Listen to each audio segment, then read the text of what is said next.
c'était une des premières marques, je crois, sur le marché ici en France, à vraiment découvrir la scale, enfin l'échelle de l'effet TikTok.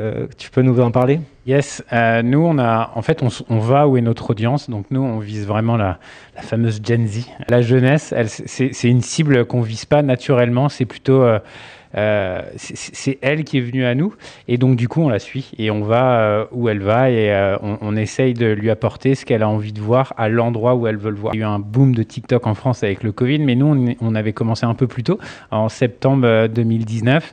Voilà,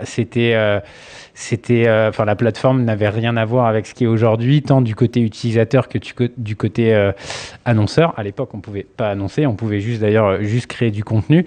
Et en fait, on a bien compris les codes, on a bien compris d'un point de vue organique déjà comment performer par la création de contenu, l'originalité du contenu qui est pour moi assez unique par rapport à toutes les autres plateformes. Où en fait c'est la créativité qui va primer. Voilà, ça a été ça pendant les 2 premières années de TikTok pour nous.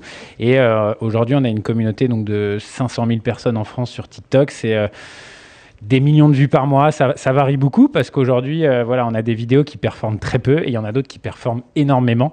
Et pour nous, ça a été une aubaine en tant que petite marque parce que c'était vraiment du contenu qu'on crée en interne. Donc déjà, ça crée une grosse cohésion de boîte et une grosse culture de boîte parce que tout le monde s'y prêtait au jeu à un moment, surtout pendant le Covid, quand c'était à domicile.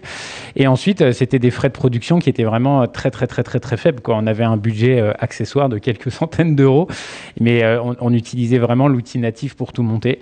Et puis ensuite, on a, voilà, d'un outil de communautaire, organique. On a essayé d'en faire un pilier de notre acquisition, gratuit et en paid. Voilà, donc à travers